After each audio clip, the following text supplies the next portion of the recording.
सबसे पहले अध्ययन के पहले उद्देश्य में 9वें सूत्र के अंदर कहा गया है, तत्थ खलु भगवया परिन्नापवैया। इस अनंत संसार में परिभ्रमण करते हुए प्राणियों को देखकर उनके अज्ञान के परिणाम को देखकर एकांत करुणा भावना से प्रेरित होकर प्रभु परमात्मा ने परिन्नापवैया, परिन्ना का परिज्ञा का उन्होंने विवेचन दिया। शास्त्रों में ज्ञा परिज्ञा और प्रत्याख्यान परिज्ञा का वर्णन आता है। ये हमारी समझ की ऐसी स्थिति है, हमारे ज्ञान की ऐसी स्थिति है, हम सही ढंग से उसको समझते हैं और वो नहीं करने लायक है तो उसको त्याग भी सकते हैं, अगर ग्रहण करने योग्य है तो उसको ग्रहण भी कर सकते हैं। ज्ञा परिज्ञा का मतलब सही ढंग से जानना। वो जानना ऐसा जो हमारे जीवन को प्रभावित करे। बहुत सा जानना हम जान तो लेते हैं, लेकिन हमारे मन पर, हमारे दिमाग पर, हमारे हृदय पर उसका कोई प्रभाव क्या करता पड़ता नहीं है। जाना छोड़ दिया, जाना छोड़ दिया, तो ऐसे बहुत सी चीज जानते हैं लेकिन उसका प्रभाव जीवन के ऊपर पड़ता नहीं है, क्योंकि हमारी आत्मा कया कषायों से, क्रोध मान माया लोभ से, ऐसी संज्ञाओं से इतनी प्रभावित रहती है कि वो ज्ञान का असर, वो ज्ञान का प्रभाव हमारे जीवन के ऊपर टिकता नहीं है। जैसे वर्षा हुई, पत्थर के ऊपर वर्षा हुई, वर्षा तो बहुत हुई लेकिन उसी समय पानी बह चला गया, पत्थर के ऊपर कोई उसका असर क्या करता होता नहीं। उस अवस्था में जब हमारे जीवन में बहुत से कर्मों की निर्जरा हो गई हो, बहुत से कर्म उपशम हुए हो, पत्थर जैसी हमारे जीवन की कठोरता समाप्त हो गई हो, ऐसी अवस्था में अगर ये बरसात होती है, ऐसी अवस्था में ज्ञान की वर्षा होती है, ज्ञान होता है, तो उस ज्ञान का असर जहाँ पर जल पड़ता है वहाँ पर होता है। अगर वो भूमि उर्वरा हो, वहाँ पर मिट्टी हो, वहाँ पर पत्थर वगैरह न हो, वो मिट्टी के अंदर मिट्टी के सभी गुण उपलब्ध होते हों, मिट्टी के सभी लक्षण उसके अंदर उपलब्ध होते हों, ऐसी मिट्टी के ऊपर पड़ी हुई वर्षा वहाँ पर कुछ न कुछ क्या करती है, पैदा कर देती है। कोई भी बीज वहाँ पर पड़ता है तो वहाँ पर पैदा होता है। लेकिन ऐसी मिट्टी जो पत्थर की तरह है, कठोर है, जिसके अंदर उर्वरापन बिल्कुल ही नहीं है, और वहाँ पर पड़ी हुई वर्षा जैसे हुई जैसे नहीं हुई, इसका कोई असर क्या करता पड़ता नहीं है। तो ऐसे ज्ञान तो हमारे सामने आता है, सत्संग तो हम लोग कर लेते हैं, पढ़ भी लेते हैं, स्वाध्याय भी कर लेते हैं, महापुरुषों को सुन भी लेते हैं। एक एक व्यक्ति के ऊपर वो ज्ञान का असर होता है और एक एक व्यक्ति के ऊपर उस ज्ञान का कोई असर नहीं होता। किसी का थोड़ी देर के लिए होता है, किसी का घर तक पहुंचते हैं तब तक के लिए होता है, किसी का जब तक दूसरी कोई समस्या नहीं आती तब तक के लिए होता है, और किसी का तो होता ही नहीं है। अगर ये वो ज्ञान प्राप्त करने के बाद थोड़ी देर में भी पूछ लो उसको कोई किसी प्रकार का भान क्या करता रहता नहीं है। तो इसलिए यहाँ पर शास्त्रकार कहते हैं परिज्ञा पवैया, भगवान महावीर स्वामी ने परिज्ञा प्रदान की। परिज्ञा वो ज्ञान, वो जानकारी का वैभव दिया जो ज्ञान परिज्ञा से हम जाने और प्रतिज्ञा ख्यान परिज्ञा से उसको क्या कर सके, छोड़ भी सके। ऐसा ज्ञान, ऐसा अद्भुत ज्ञान, ऐसा प्रभावशाली जो ज्ञान दिया जो हमारे जीवन के ऊपर प्रभाव क्या करे, डाले।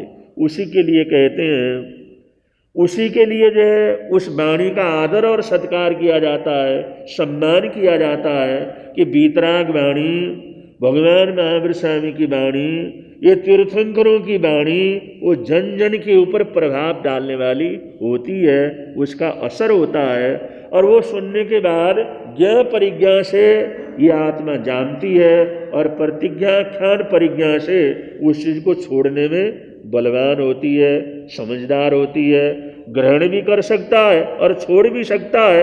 ऐसी ताकत उसके अंदर पैदा होती है। इसलिए महापुरुषों की वाणी के लिए कहा गया है, जय जय जिन वाणी नमो नमो, जय जय जिन वाणी, त्रिभुवन कल्याणी नमो नमो, त्रिभुवन कल्याणी नमो, जय जय जिन वाणी नमो नमो, जय जय जिन वाणी। शास्त्रकार कहते हैं हमारी स्थिति क्या है,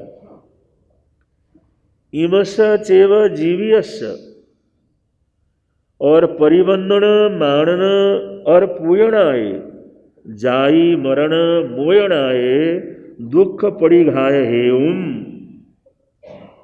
हम लोग संसार के अंदर जो अज्ञानी प्राणी हैं, अगर धर्म भी करते हैं तो भी कर्म का ही क्या करते हैं, बंधन करते रहते हैं। पाप करते हैं तो कर्म का बंधन करते ही हैं, लेकिन धर्म करते हुए भी किसके लिए, जाई मरण मोयणाय, जाति और मरण को समाप्त करने के लिए। और जाति मरण को समाप्त करने का मतलब मोक्ष की प्राप्ति के लिए। मोक्ष की प्राप्ति के लिए जाति स्मरण को, जाई मरण को खत्म करने के लिए आदमी क्रूर से क्रूर जो है कर्म बंधन क्या करता है, कर डालता है।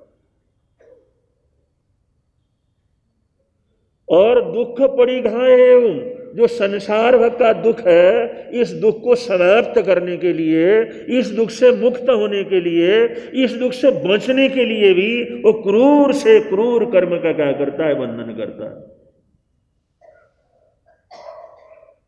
उसका मन क्या है, जाति और मरण, जन्म मरण को तोड़ना। और काम क्या कर रहा है, नरक निगोद के अंदर जाकर के पड़ने के। दुख पड़ेगा है, तुम तमाम दुखों को नष्ट करके वो श्रेष्ठ सुख को प्राप्त करना चाहता है, लेकिन काम ऐसा करता है जो जिंदगी भर जो है उसको दुखी दुख क्या करते रहे, मिलते रहे। ये अजीब दशा है हमारी आत्मा की, अजीब दशा है हमारे सोच की। और कहाँ धर्म के लिए भी हम करते हैं तो भी पाप ही क्या करते हैं।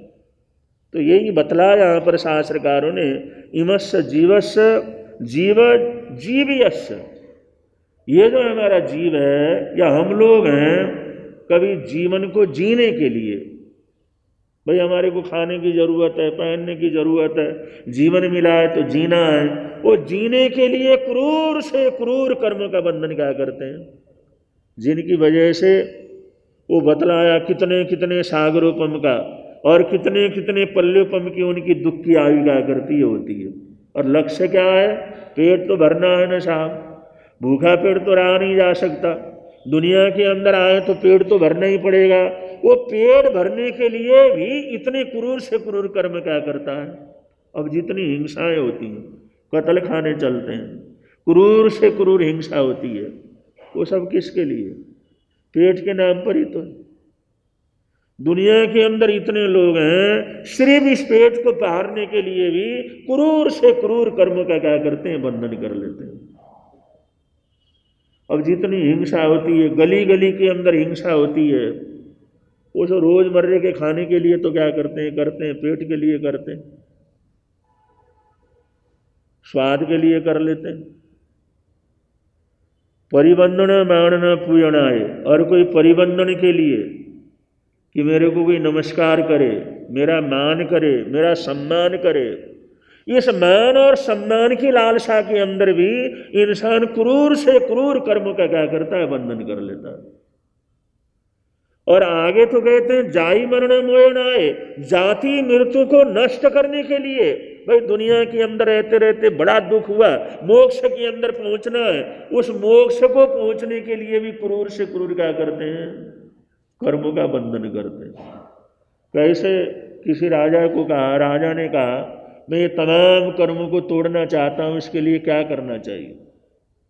ये तमाम दुखों से मुक्त होने के लिए मुझे क्या करना चाहिए?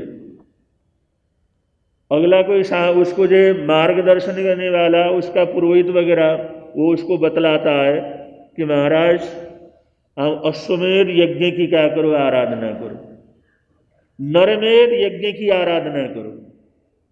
ये अश्वमेध यज्ञ, नरमेध यज्ञ ऐसे बड़े यज्ञ हैं, इन यज्ञों को करोगे तो तमाम तुम्हारे कर्म क्या करेंगे? टूटेंगे और मुक्ति की प्राप्ति क्या कर जाएगी। अब लक्ष्य क्या है? कर्मों को तोड़ने का। लक्ष्य क्या है? मोक्ष के अंदर जाने का, कि मेरे को कभी जन्म मरण होने ही ना पड़े, ऐसा कोई उपाय बतलाओ। और उपाय बतलाने वालों ने क्या किया कि नरमेध यज्ञ करो, अश्वमेध यज्ञ करो। अब अश्वमेध में यज्ञ, नरमेध यज्ञ क्या होते हैं? जहां पर इतने लोगों को बुलाओ, पंडितों को बुलाओ, विद्वानों को बुलाओ, उनको खिलाओ, वहां पर यज्ञ संचालन करो, पूजा करो, और उसके अंदर जिंदे घोड़ों को जो वहां पर क्या कर दो? होम दो। या जो 32 लक्षणों से युक्त कोई युवक है, कोई युवती है, कोई इंसान है, उसको उसके अंदर क्या कर दो? जलती बलती उस होम अग्नि के अंदर उसको क्या कर दो? होम दो। और बहुत से ऐसे लोग हुए जो ऐसे ऐसे बड़े बड़े यज्ञ किए, और उस यज्ञों के अंदर जिंदे पशु को उस अग्नि के अंदर क्या कर दिया? डाल दिया। और पचेंद्रिय वध का कितने कर्म को इकट्ठे हो जाते हैं? क्रूरता पूर्वक पचेंद्रिय वध करता है तो उसमें रस लेकर के करता है, खुशियां मनाता है, तो ये पचेंद्रिय का वध करते करते भी नरक का बंधन क्या कर लेता है? बांध लेता है। ये सारे क्या है? अज्ञान के परिणाम। इसलिए भगवान कहते हैं दुनिया के अंदर अज्ञान सबसे बड़ा पाप है, और अज्ञान के कारण इंसान अपने पुण्य को पाप में बदल लेता है। अगर ज्ञान हो तो पाप को भी पुण्य में क्या कर सकता है? बदल सकता है। बिहार में एक गांव के अंदर किसान था, अभी कुछ समय पहले की बात है, पशु पालता था, क्योंकि गांव के लोग तो पालते ही हैं। उसकी भैंस, बड़ी अच्छी भैंस, बड़ी अच्छे नस्ल की भैंस, उस भैंस ने 2 बच्चे क्या किए? दे दिए, जुड़वा बच्चे दे दिए। कि अव्वल भैंस कभी जुड़वा बच्चे क्या करती? देती नहीं। गाय भैंस वगैरह होते हैं, इनके जुड़वा बच्चे कभी क्या करते? अब वो जुड़वा बच्चे हो गए। अब जुड़वा बच्चे हो गए तो बोलने वाले भी कहने लगे अब सुकन वगैरह हुआ, ऐसा तो हमने कभी देखा नहीं, ऐसा तो कभी हमने सुना भी नहीं। और घर वाले भी परेशान क्या कर गए। अगर आदमी सकारात्मक सोच वाला हो, उन्होंने कहा 2 बच्चे हुए, भैंस को भी कोई तकलीफ नहीं है और उसके बच्चों को भी कोई तकलीफ नहीं है, बड़े अच्छे तरह से हुए हैं, उसमें खुशियां भी मना सकता था। ये भी कह सकता था अरे तुम लोगों की भैंस वो तो एक ही बच्चा देती है, मेरी भैंस देखो उसने 2-2 बच्चे क्या कर लिए। लेकिन उस घर के अंदर मातम छा गया, सारे दुखी हो गए, औरतें भी दुखी, आदमी भी दुखी, बड़े भी दुखी, छोटे भी दुखी कि हमारे भैंस ने 2 बच्चे कैसे दिए, जबकि लोगों के तो एक एक बच्चा ही पैदा होता। अब इसी बात को लेकर के घर में फिर पूछा, भाई ऐसा हुआ क्या करना चाहिए, ऐसा हुआ क्या करना चाहिए। और दुनिया के लोग तो जैसा दिमाग होता है वैसे क्या करते हैं। उन्होंने कहा, भाई ये तो ऐसा अपशकुन हो गया, तुम्हारे घर के अंदर बड़ी बीमारी आ जाएगी, बड़ी महामारी आ जाएगी। अब और डर गए हो। अरे इंतजार तो करो कुछ न कुछ। अब क्या करना, किस तरह से करना, जितने आदमी मिले उतनी उनकी बातें, जितने आदमी मिले उतनी उनकी बातें, गांव भर के अंदर चर्चा हो गई, आसपास से लोग आने लगे। उसको खुशियां मनाना चाहिए था, लेकिन उसको इतना दुखी हुआ, इतना परेशान हुआ। उन्होंने कहा चलो हमारे पंडित को जाकर के पूछ लेते हैं। और जैसे यजमान वैसा ही पंडित। वो गांव के अंदर कोई समझदार पंडित थोड़ी होता, वो आदिवासी इलाका, उसके अंदर जैसे वो लोग थे ऐसा उनका पंडित भी था। अब जिस समय सुना तो उसने सिर पकड़ लिया, तो बहुत बुरा हुआ, ये तो बहुत ही बुरा हुआ। इससे तो तुम्हारे घर का विनाश हो जाएगा, कोई ना कोई उसका वो कोई ना कोई मर जाएगा, किसी न किसी को तकलीफ होगी। उन्होंने कहा फिर क्या करना है। अब करना क्या है, इन तीनों को जो 2 बच्चे हैं, एक माँ है, और इनको क्या कर देना, घर से निकाल देना पड़ेगा। घर में रखोगे तो अपशकुन ही अपशकुन क्या कर जाएगा, हो जाएगा। अब ऐसे बातचीत करते करते, ऐसा करते करते हफ्ता भी बीत गया, लेकिन कोई अपशकुन तो हुआ नहीं, किसी की मृत्यु तो हुई नहीं, कोई बीमारी तो आई नहीं, कोई तकलीफ तो आई नहीं, कोई बात ऐसी नहीं। अच्छे स्वस्थ वो थे, लेकिन उन्होंने कहा भाई दूध तो हमने पिया नहीं, बिल्कुल किसी ने उसको किया नहीं, निकाल करके फेंक दिया है। उन्होंने कहा इनको रखना ही नहीं घर के अंदर। उन्होंने कहा क्या बेच दें इनको। उन्होंने कहा बेचेगो तो खरीदने वाला वो क्या कर जाएगा, मर जाएगा।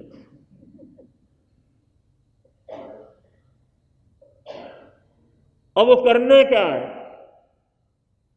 तो उन पंडितों ने, अब 2 पंडित 4 पंडित इकट्ठे हो गए, गांव के विद्वान लोग इकट्ठे हो गए। उन्होंने दुनिया भर की मनगढ़ंत कहानियां वगैरह सुनाई। वह ऐसी घटना होती है तो उनको पत्थर मार मार करके उन पशुओं को खत्म कर देना चाहिए। अच्छी भली भैंस, अच्छी भली दूध देने वाली, अच्छी भली स्वस्थ भैंस जिसने 2 बच्चे दिए, उसको पत्थर मार मार करके उन लोगों ने क्या किया, खत्म कर डाला। उन बच्चों को भी पत्थर मार मार करके, हथियार से नहीं मारना, इनका खून नहीं करना, इनको पत्थर मार मार करके क्या करना है, समाप्त करना।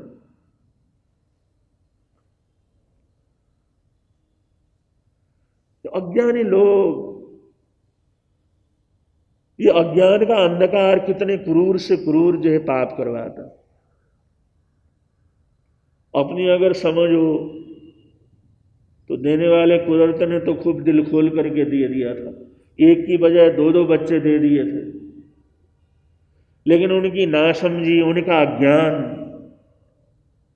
और इतनी महंगी भैंस, दुधारू भैंस, अभी ब्याई हुई भैंस, और जिसके शकल से ही लगता था कितना इसके पास दूध है, लेकिन उस भैंस को पत्थर मार मार करके क्या किया, खत्म कर दिया। उन बच्चों को भी मार मार करके खत्म कर दिया। चलो अब तो अपशकुन खत्म हो गया। अब अपशकुन कहां खत्म होना है, जन्मों जन्मों के लिए तो कर्मों के बंधन हो गए। पंडितों ने कहा अभी पूरा नहीं हुआ, अभी एक काम और करना पड़ेगा। उन्होंने कहा क्या करना पड़ेगा। वो कहने इसकी शुद्धि के लिए एक बकरी की बलि चढ़ानी पड़ेगी।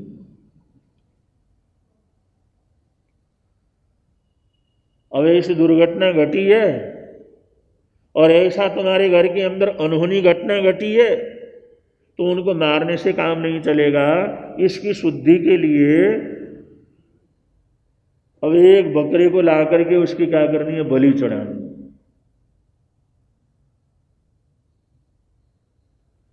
और कर्ज में पैसे लेकर के उस किसान ने बकरे को क्या किया, खरीद लिया। वो खरीदने के बाद उसकी वहां पर क्या करी, बलि चढ़ाई। ओम आम करके पूजा पाठ करके उसकी बलि क्या करी, चढ़ाई। अब बिना मतलब का पाप है नहीं। अच्छी भली भैंस को इतनी क्रूरता से मारा, उन बच्चों को बेचारों को इतनी क्रूरता से मारा, और उनकी शुद्धि के लिए अच्छे भले एक बकरे को ला करके बलि और क्या कर दी, चढ़ा दी। प्रभु परमात्मा यही कहते हैं, भाई इन दुनिया के इन दर्दनाक घटनाओं को देख करके, ये दर्दनाक अज्ञान के अंदर पड़े हुए प्राणियों को देख करके प्रभु परमात्मा ये परिज्ञा पवई है, उन्होंने ये ज्ञान की गंगा क्या की, प्रवाहित की। मैंने तो अपना सब कुछ कर लिया, लेकिन कुछ सुन करके इनको भी कुछ लगे, ये भी समझदार हो, ये भी अनंत संसार के अंदर भटकते हुए कुछ अपने आप को पा सके, इस करुणा से प्रेरित होकर के प्रभु परमात्मा ने ये जो ज्ञान संसार को बांटा। और केवल ज्ञान, केवल दर्शन होने के बाद फिर एकांत साधना से समाज के अंदर आए, जन जन को जगाने का प्रयत्न किया, और उन्होंने ये संदेश दिया, चाहे हमारे लिए कुछ नहीं चाहिए, सब कुछ हमारे पास हो, लेकिन दुनिया के कल्याण के लिए भी कुछ न कुछ क्या करना चाहिए, करना चाहिए। वरना तीर्थंकरों को क्या करने की जरूरत है, केवल ज्ञानियों को क्या करने की जरूरत है, जिनको अनंत ज्ञान अनंत दर्शन की प्राप्ति हो गई, परमात्मा बन गए और निश्चित रूप से परमात्मा अवस्था को प्राप्त कर लिया, घाती कर्मों को तोड़ दिया, 4 अघाती कर्म टूटेंगे, साक्षात उस सिद्ध अवस्था को प्राप्त करेंगे। ये इसी अवस्था प्राप्त करने के बाद फिर घूमने की, फिरने की, बोलने की क्या जरूरत है, कोई जरूरत नहीं, सब कुछ पूरा हो गया उनका। न उन किसी चीज की जरूरत है, न मान की, न सम्मान की, न आदर की, न सत्कार की, न कोई धन की, न दौलत की, न मान सम्मान, कोई भी चीज, एक पैसे भर की दुनिया की कोई चीज की उनको जरूरत नहीं। फिर भी हमारे बीच में आए, फिर भी ग्रामानुग्राम विचरण किया, फिर भी जो है वो उपदेश देते रहे, लोगों को समझाते रहे, सन्मार्ग देते रहे, और इतने लंबे समय तक समाज के अंदर रह करके समाज को जागृति देने का क्या किया, प्रयत्न किया। ये उन्होंने अपने जीवन से, जीवन की चर्या से भी ये बतलाया, हम परिपूर्ण क्यों न हो जाए, लेकिन फिर भी दुनिया के कल्याण के लिए कुछ न कुछ क्या करना चाहिए, परोपकार के लिए, सेवा के लिए, सहयोग के लिए, कोई जरूरतमंद हो और उसको जो है कुछ सहायता मिल जाए, उसके लिए कुछ न कुछ जीवन के अंदर क्या करना चाहिए, करते रहना चाहिए, करते रहना चाहिए, करते रहना चाहिए। इसी को श्रावक समाज के लिए 12वां अतिथि संविभाग व्रत क्या किया है, कहा गया।